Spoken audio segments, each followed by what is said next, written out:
नमस्कार, मैं आपका एस्ट्रोलॉजर डॉक्टर निखिल मोंगा। आज मैं एक बहुत ही महत्वपूर्ण योग के बारे में बात कर रहा हूँ। कुंडली में एक ऐसा योग है, अगर हम कॉम्बिनेशंस की बात करें प्लैनेट के, तो बहुत सारे प्लैनेट्स हैं जो हमें बहुत डिस्टर्ब करते हैं, चाहे वो राहु, केतु या शनि के साथ बनने वाले मेजरली प्लैनेट्स होते हैं। लेकिन उन सब में अगर मैं एक ऐसे योग की बात करूं जो सबसे खराब और सबसे बुरा योग है, तो वह योग है श्रापित योग। श्रापित योग होता है शनि और राहु की युति से बनने वाला श्रापित योग। अगर आप में से किसी की कुंडली में भी शनि और राहु साथ में बैठे हैं, या शनि और राहु का दृष्टि संबंध बन रहा है, या किसी भी तरह से आपस में रिलेशन बिल्ड हो रहा है, तो आपको 100% उस श्रापित योग के दुष्प्रभाव अनुभव हो रहे होंगे। और श्रापित योग कुंडली के जिस भाव में भी बनेगा, उस भाव से रिलेटेड इंसान सदैव दुखी रहेगा। उस भाव से रिलेटेड इंसान को रिलेशनशिप में हमेशा प्रॉब्लम रहेगी। तो ऐसे में क्या करना चाहिए? ऐसे में इंसान को उस से रिलेटेड रिश्तों में बड़ी सावधानी बरतनी चाहिए। उदाहरण के तौर पर, यदि कुंडली के सप्तम भाव में शनि और राहु की युति हो जाए और वो साथ में बैठ जाए, तो 110% ऐसा इंसान कभी भी अपनी मैरिड लाइफ सुखी ढंग से नहीं बिता सकता। ऐसा इंसान की शादी कभी सफल नहीं हो सकती। अगर वो एक बार विवाह करेगा तो भी दिक्कत, दूसरी बार करेगा तो भी दिक्कत, तीसरी बार करेगा तो भी दिक्कत। क्योंकि शनि राहु के साथ बैठा है तो 3 बार कोई भी एक्टिविटी होगी कम से कम, और इंसान बहुत दुखी होगा। श्रापित का अर्थ यही है कि जीवन में ऐसी परिस्थिति उत्पन्न हो जाएगी कि उसको लगेगा कि जीवन में एक श्राप लग गया है।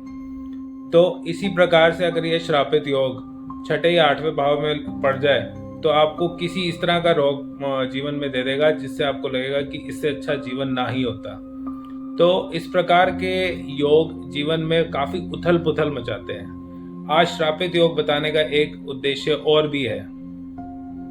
उद्देश्य मेरा यह है कि 29 मार्च को शनि और राहु की युति होने वाली है।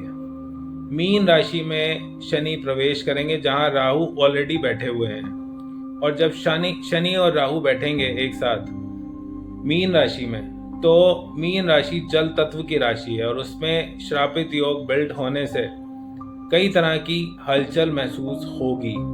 पूरे देश और पूरी दुनिया में महसूस होगी। उस समय 29 मार्च के आसपास कोई बहुत बड़ी सुनामी आ सकती है, कोई बहुत बड़ा भूकंप आ सकता है, जिसमें हजारों लाखों लोगों की जान जा सकती है।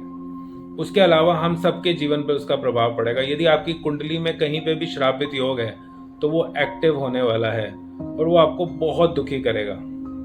राहु का कार्य है आपको भ्रमित करना, आपको कंफ्यूज करना। आपको कंफ्यूज नहीं होना, आपको भ्रमित नहीं होना। आपके आसपास बहुत फेक लोग आएंगे, आपको अप्रोच करेंगे।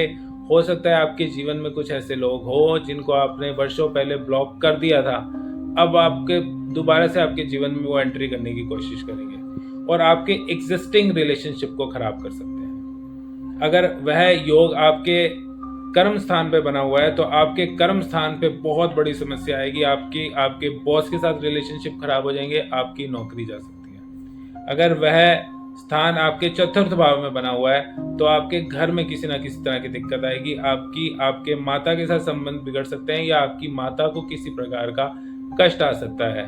यदि वह योग पंचम भाव में है, तो आपकी संतान को कोई ना कोई समस्या आ सकती है, या संतान संबंधी कोई ना कोई आपको मानसिक चिंता होगी। अब ऐसी परिस्थिति में आपको अपने मन को काबू करना है, और इसका एक बड़ा सिंपल सा उपाय है। गले में चांदी की चेन पहनिए और चंदन का तिलक प्रतिदिन अपने मस्तक पर लगाइए। धन्यवाद।